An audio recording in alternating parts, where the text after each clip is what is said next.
శ్రీ గణపతి గాయత్రి మంత్రం. తలచిన కార్యమునందు విజయము చేకూరుటకు ఈ మంత్రం 108 సార్లు జపించవలెను. ఓం తత్పురుషాయ విద్మహే వక్రతుండాయ ధీమహి తన్నో దంతిః ప్రచోదయాత్.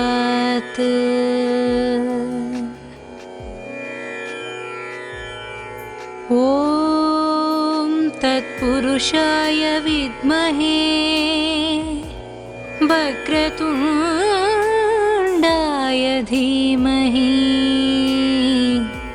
తన్నో దంతిః ప్రచోదయాత్.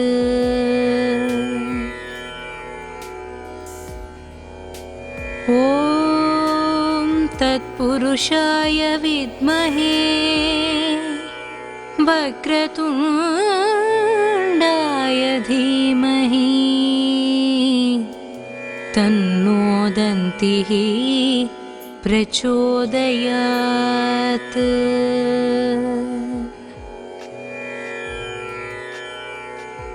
ఓం తత్పురుషాయ విద్మహే వక్రతుండాయ ధీమహి తన్నో దంతిః ప్రచోదయాత్.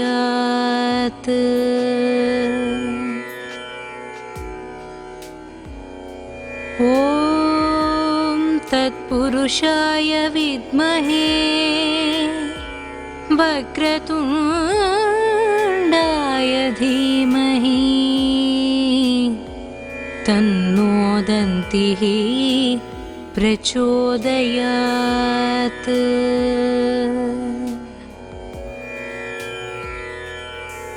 ఓం తత్పురుషాయ విద్మహే వక్రతుండాయ ధీమహి తన్నో దంతిః ప్రచోదయాత్.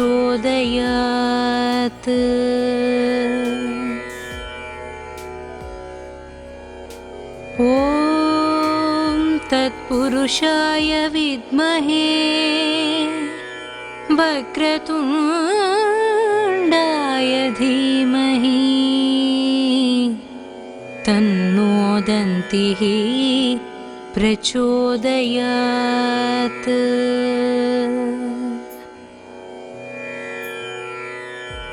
ఓం తత్పురుషాయ విద్మహే వక్రతుండాయ ధీమహి తన్నో దంతిః ప్రచోదయాత్.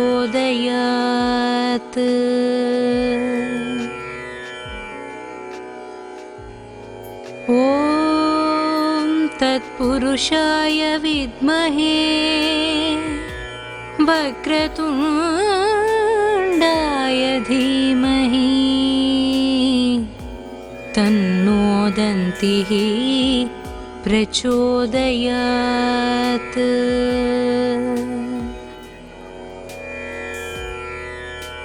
ఓం తత్పురుషాయ విద్మహే వక్రతుండాయ ధీమహి తన్నో దంతిః ప్రచోదయాత్.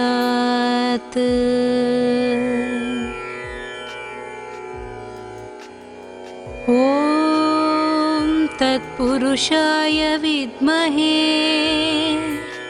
వక్రతుండాయ ధీమహి తన్నో దంతిః ప్రచోదయాత్.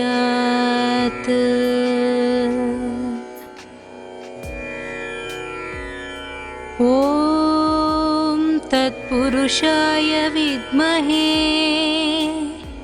వక్రతుండాయ ధీమహి తన్నో దంతిః प्रचोदयात्।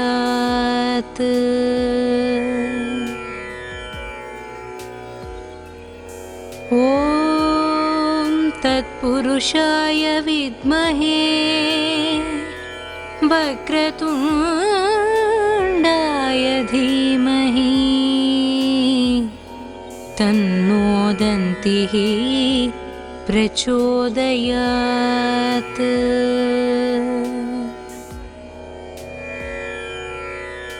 ॐ तत्पुरुषाय विद्महे वक्रतुण्डाय धीमहि तन्नो दन्तिः प्रचोदयात्।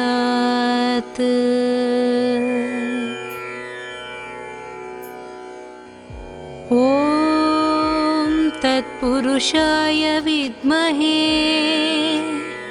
वक्रतुण्डाय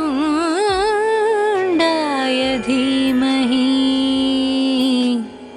तन्नो दन्तिः प्रचोदयात्।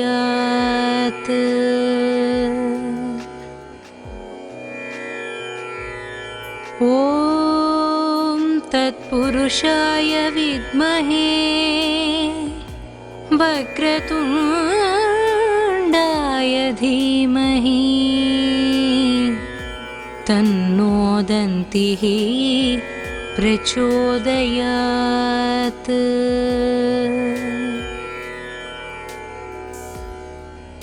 ॐ तत्पुरुषाय विद्महे वक्रतुण्डाय धीमहि तन्नो दन्तिः प्रचोदयात्।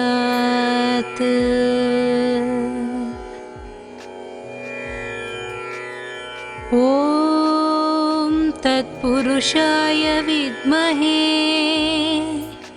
वक्रतुण्डाय धीमहि तन्नो दन्तिः प्रचोदयात्।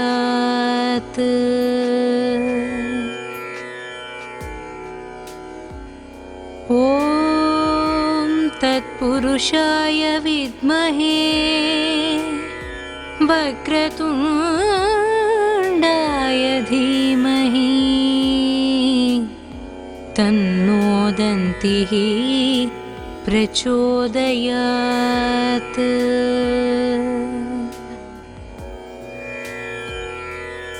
ॐ तत्पुरुषाय विद्महे वक्रतुण्डाय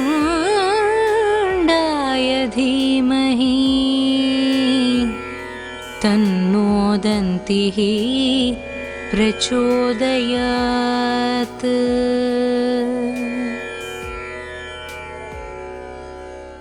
ॐ तत्पुरुषाय विद्महे वक्रतुण्डाय धीमहि तन्नो दन्तिः प्रचोदयात्।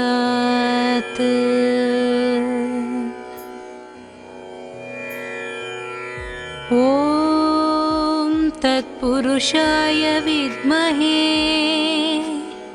वक्रतुण्डाय धीमहि तन्नो दन्तिः प्रचोदयात्।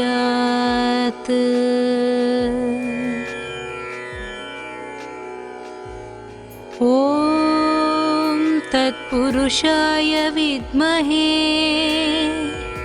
वक्रतुण्डाय धीमहि तन्नो दन्तिः प्रचोदयात्।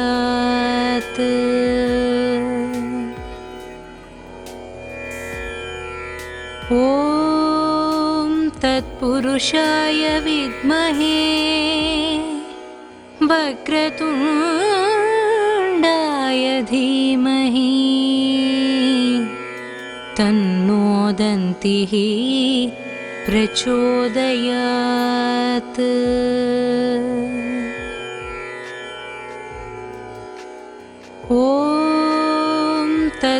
तत्पुरुषाय विद्महे वक्रतुण्डाय धीमहि तन्नो दन्तिः प्रचोदयात्।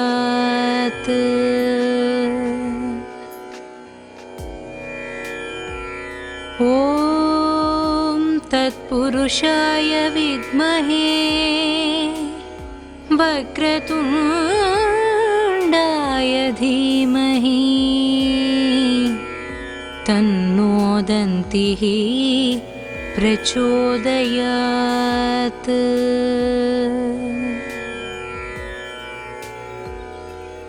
ॐ तत्पुरुषाय विद्महे वक्रतुण्डाय धीमहि तन्नो दन्तिः प्रचोदयात्।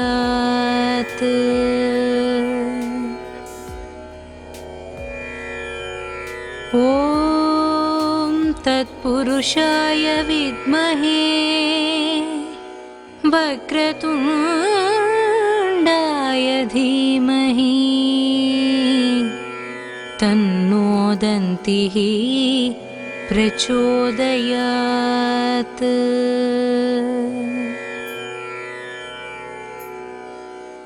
ॐ तत्पुरुषाय विद्महे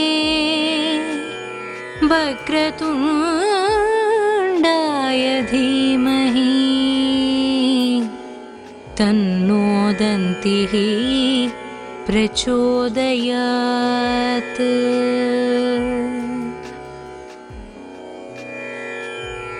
ॐ तत्पुरुषाय विद्महे वक्रतुण्डाय धीमहि तन्नो दन्तिः प्रचोदयात्।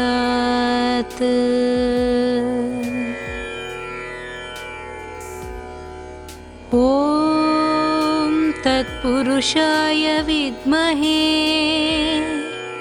वक्रतुण्डाय धीमहि तन्नो दन्तिः प्रचोदयात्।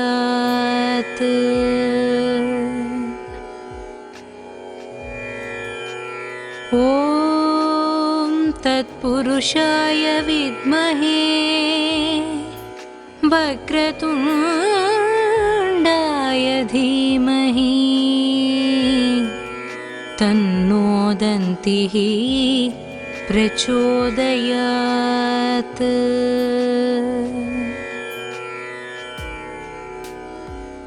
ॐ तत्पुरुषाय विद्महे वक्रतुण्डाय धीमहि तन्नो दन्तिः प्रचोदयात्।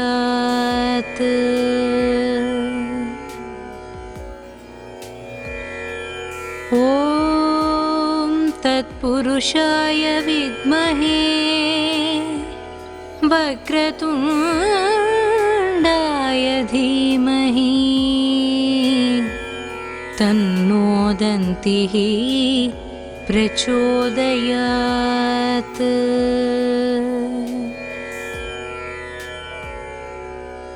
ॐ तत्पुरुषाय विद्महे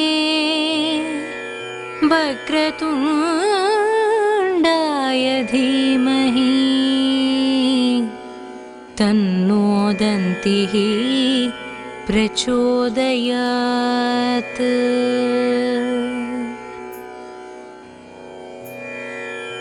ॐ तत्पुरुषाय विद्महे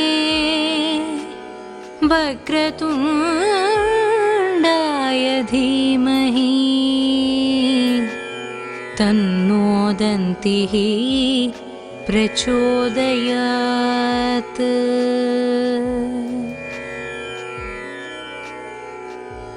ॐ तत्पुरुषाय विद्महे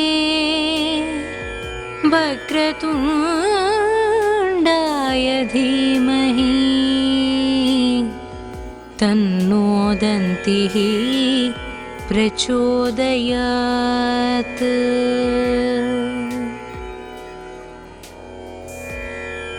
ॐ तत्पुरुषाय विद्महे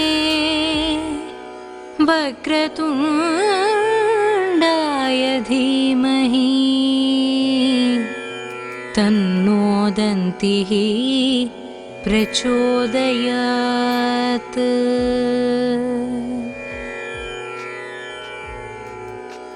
ॐ तत्पुरुषाय विद्महे वक्रतुण्डाय धीमहि तन्नो दन्तिः प्रचोदयात्।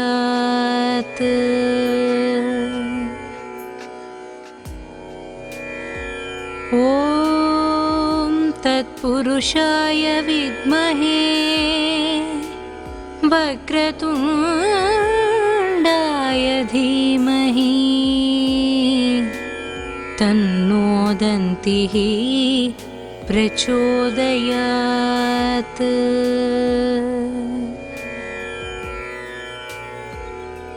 ॐ तत्पुरुषाय विद्महे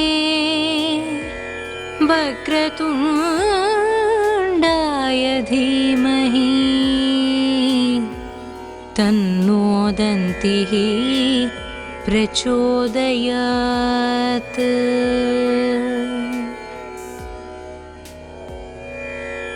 ॐ तत्पुरुषाय विद्महे वक्रतुण्डाय धीमहि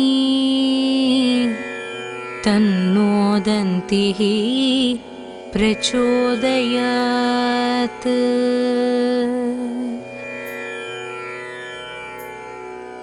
ॐ तत्पुरुषाय विद्महे वक्रतुण्डाय धीमहि तन्नो दन्तिः प्रचोदयात्।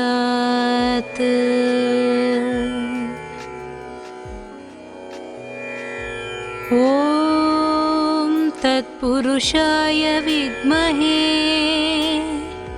वक्रतुण्डाय धीमहि तन्नो दन्तिः प्रचोदयात्।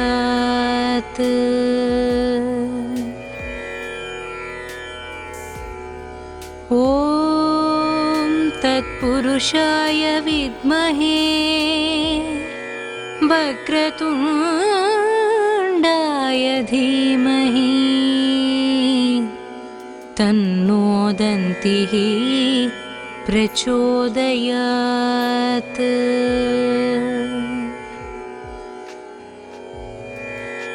ॐ तत्पुरुषाय विद्महे वक्रतुण्डाय धीमहि तन्नो दन्तिः प्रचोदयात्।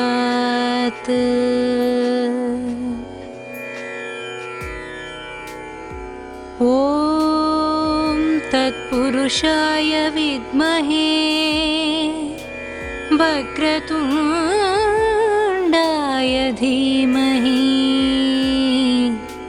तन्नो दन्तिः प्रचोदयात्।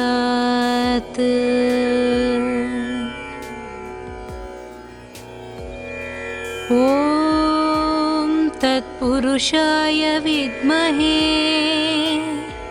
वक्रतुण्डाय धीमहि तन्नो दन्तिः प्रचोदयात्।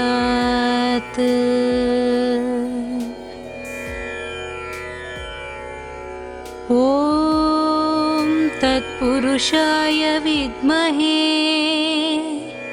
वक्रतुण्डाय धीमहि तन्नो दन्तिः प्रचोदयात्।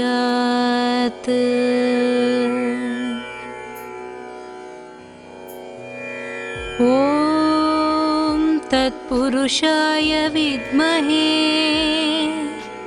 वक्रतुण्डाय धीमहि तन्नो दन्तिः प्रचोदयात्।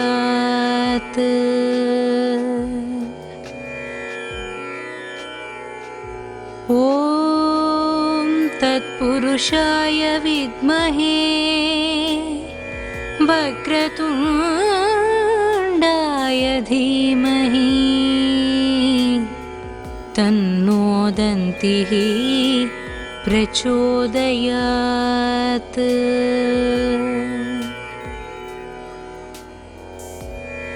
ॐ तत्पुरुषाय विद्महे वक्रतुण्डाय धीमहि तन्नो दन्तिः प्रचोदयात्।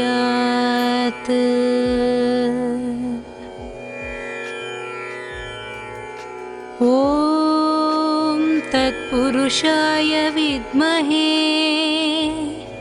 वक्रतुण्डाय धीमहि तन्नो दन्तिः प्रचोदयात्।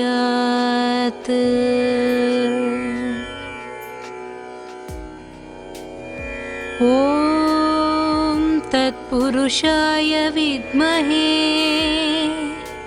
वक्रतुण्डाय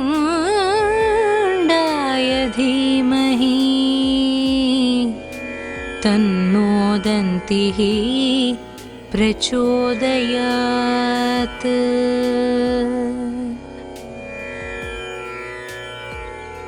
ॐ तत्पुरुषाय विद्महे वक्रतुण्डाय धीमहि तन्नो दन्तिः प्रचोदयात्।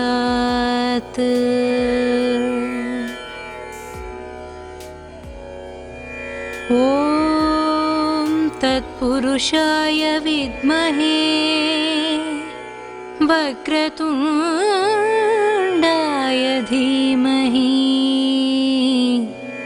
तन्नो दन्तिः प्रचोदयात्।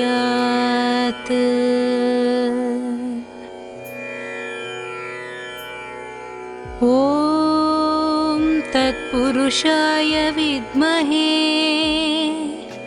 वक्रतुण्डाय धीमहि तन्नो दन्तिः प्रचोदयात्।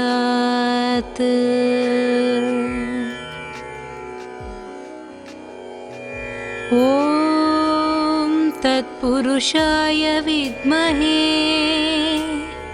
वक्रतुण्डाय धीमहि तन्नो दन्तिः प्रचोदयात्।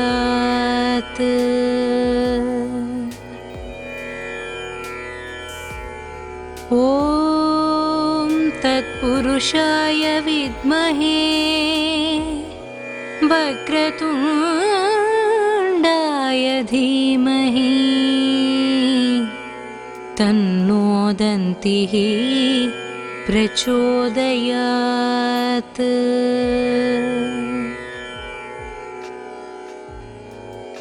ॐ तत्पुरुषाय विद्महे वक्रतुण्डाय धीमहि तन्नो दन्तिः प्रचोदयात्।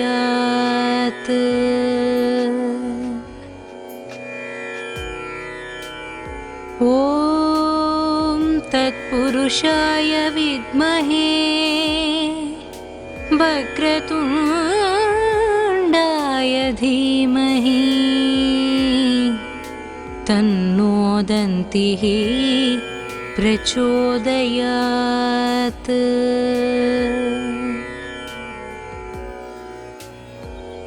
ॐ तत्पुरुषाय विद्महे वक्रतुण्डाय धीमहि तन्नो दन्तिः प्रचोदयात्।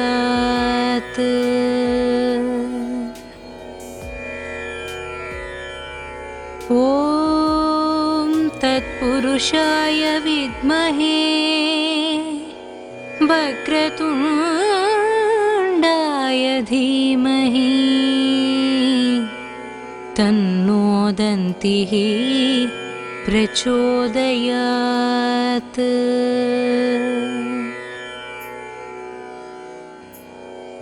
ॐ तत्पुरुषाय विद्महे वक्रतुण्डाय धीमहि तन्नो दन्तिः प्रचोदयात्।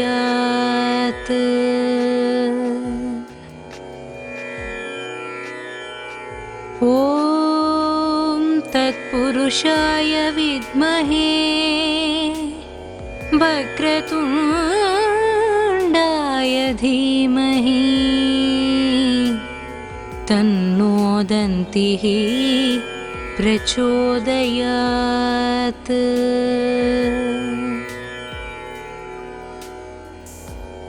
ॐ तत्पुरुषाय विद्महे वक्रतुण्डाय धीमहि तन्नो दन्तिः प्रचोदयात्।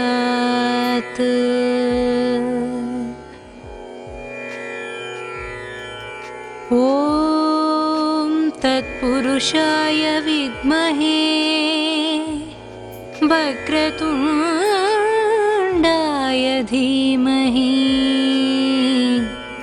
तन्नो दन्तिः प्रचोदयात्।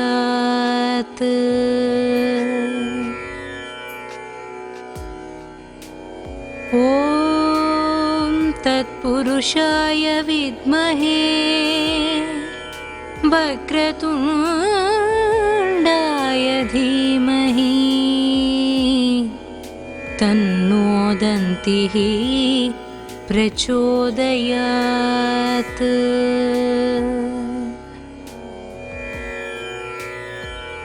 ॐ तत्पुरुषाय विद्महे वक्रतुण्डाय धीमहि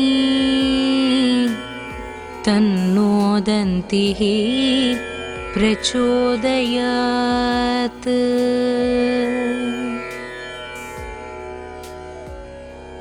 ॐ तत्पुरुषाय विद्महे वक्रतुण्डाय धीमहि तन्नो दन्तिः प्रचोदयात्।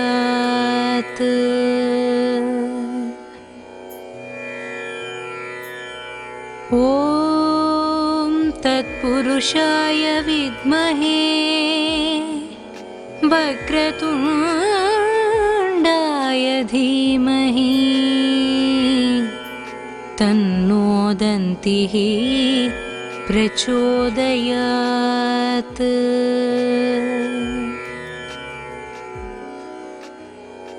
ॐ तत्पुरुषाय विद्महे वक्रतुण्डाय धीमहि तन्नो दन्तिः प्रचोदयात्।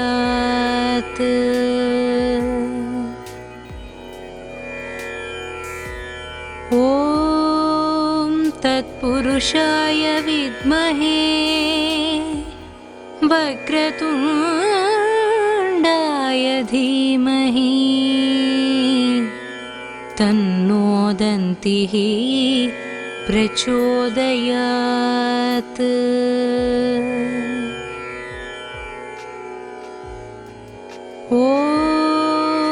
तत्पुरुषाय विद्महे वक्रतुण्डाय धीमहि तन्नो दन्तिः प्रचोदयात्।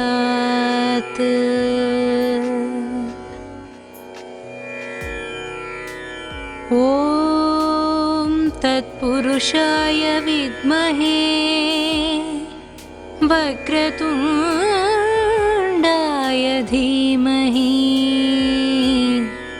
तन्नो दन्तिः प्रचोदयात्।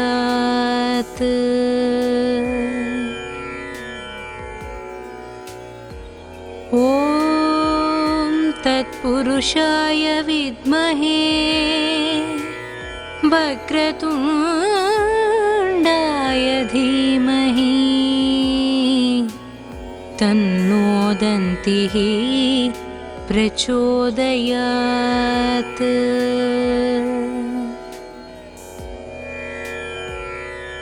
ॐ तत्पुरुषाय विद्महे वक्रतुण्डाय धीमहि तन्नो दन्तिः प्रचोदयात्।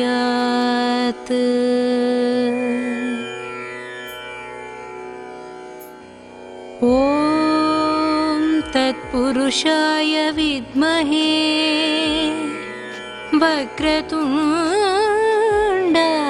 धीमहि तन्नो दन्तिः प्रचोदयात्।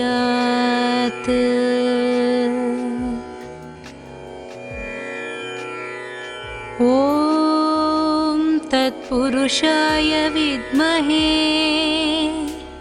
वक्रतुण्डाय धीमहि तन्नो दन्तिः प्रचोदयात्।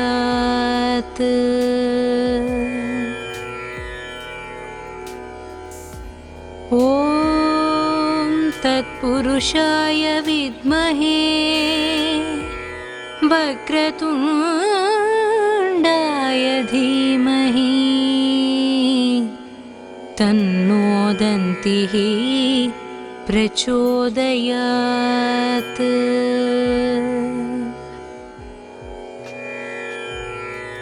ॐ तत्पुरुषाय विद्महे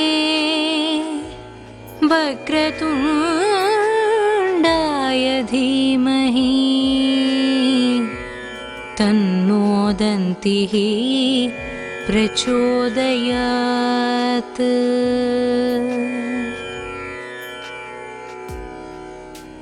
ॐ तत्पुरुषाय विद्महे वक्रतुण्डाय धीमहि तन्नो दन्तिः प्रचोदयात्।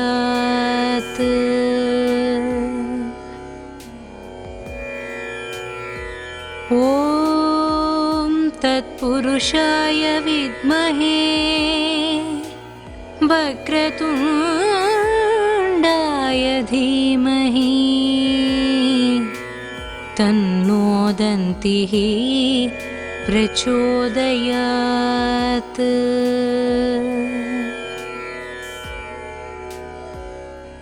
ॐ तत्पुरुषाय विद्महे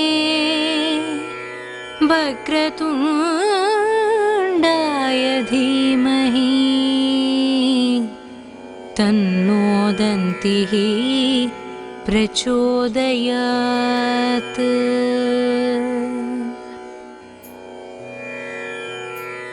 ॐ तत्पुरुषाय विद्महे वक्रतुण्डाय धीमहि तन्नो दन्तिः प्रचोदयात्।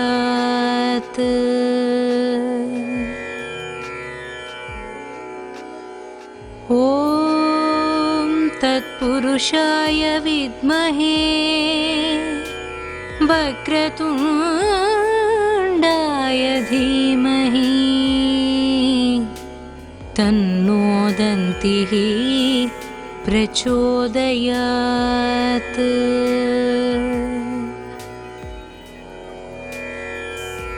ॐ तत्पुरुषाय विद्महे वक्रतुण्डाय धीमहि तन्नो दन्तिः प्रचोदयात्।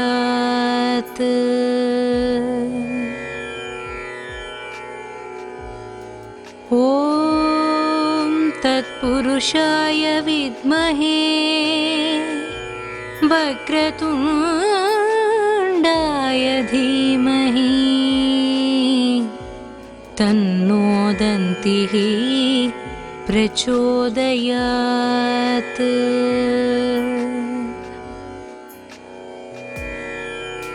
ॐ तत्पुरुषाय विद्महे वक्रतुण्डाय धीमहि तन्नो दन्तिः प्रचोदयात्।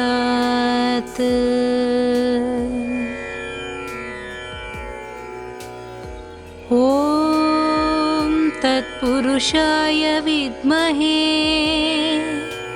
वक्रतुण्डाय धीमहि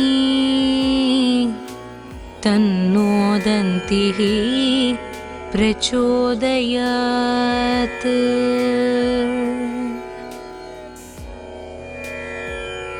ॐ तत्पुरुषाय विद्महे वक्रतुण्डाय धीमहि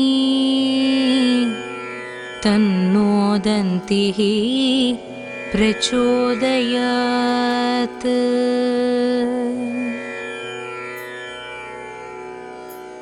ॐ तत्पुरुषाय विद्महे वक्रतुण्डाय धीमहि तन्नो दन्तिः प्रचोदयात्।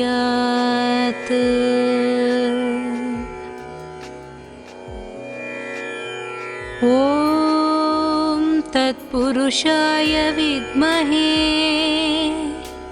वक्रतुण्डाय धीमहि तन्नो दन्तिः प्रचोदयात्।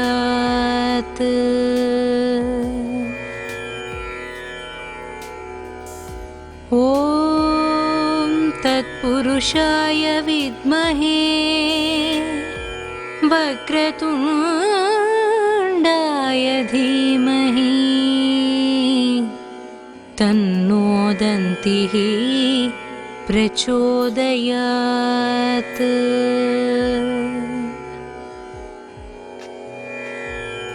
ॐ तत्पुरुषाय विद्महे वक्रतुण्डाय धीमहि तन्नो दन्तिः प्रचोदयात्।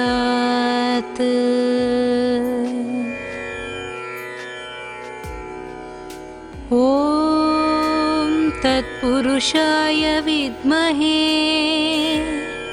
वक्रतुण्डाय धीमहि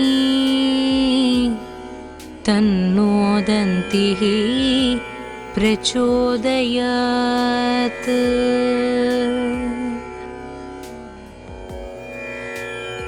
ॐ तत्पुरुषाय विद्महे वक्रतुण्डाय धीमहि तन्नो दन्तिः प्रचोदयात्।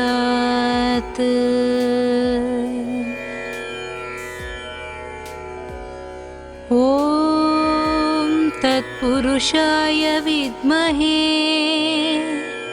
वक्रतुण्डाय धीमहि तन्नो दन्तिः प्रचोदयात्।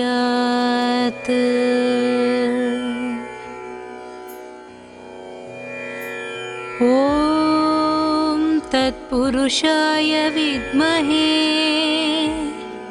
वक्रतुण्डाय धीमहि तन्नो दन्तिः प्रचोदयात्।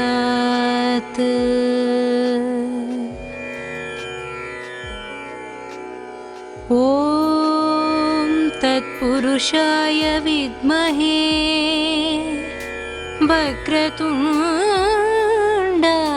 धीमहि तन्नो दन्तिः प्रचोदयात्।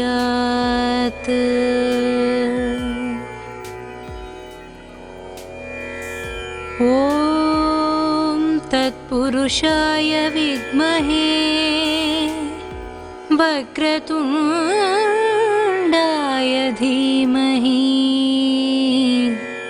तन्नो दन्तिः प्रचोदयात्।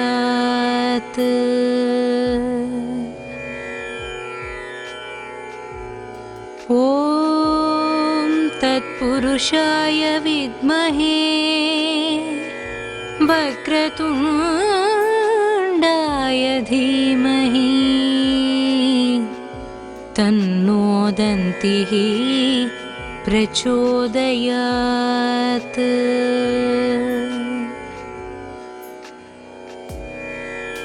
ॐ तत्पुरुषाय विद्महे वक्रतुण्डाय धीमहि तन्नो दन्तिः प्रचोदयात्।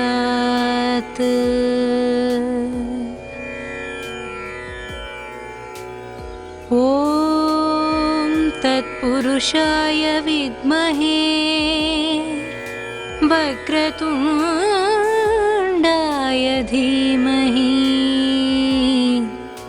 तन्नो दन्तिः प्रचोदयात्।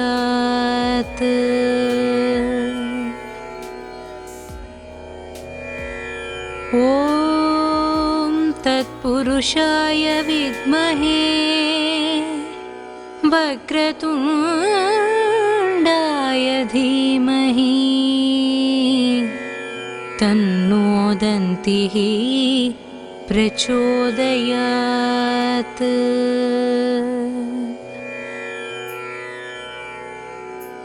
ॐ तत्पुरुषाय विद्महे वक्रतुण्डाय धीमहि तन्नो दन्तिः प्रचोदयात्।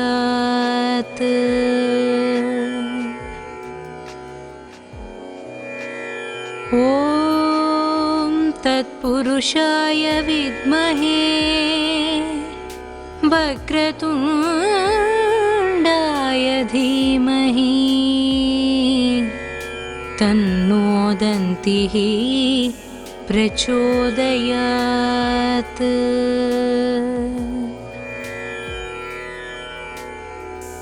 ॐ तत्पुरुषाय विद्महे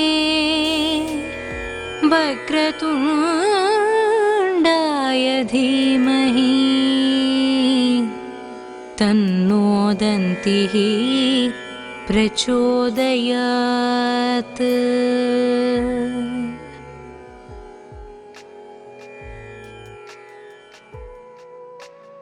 ఈ వీడియో కనుక మీకు నచ్చితే వెంటనే లైక్ కొట్టి షేర్ చేయండి. మరిన్ని వీడియోస్ చూడాలనుకుంటే వెంటనే సబ్స్క్రైబ్ చేయండి. థాంక్యూ.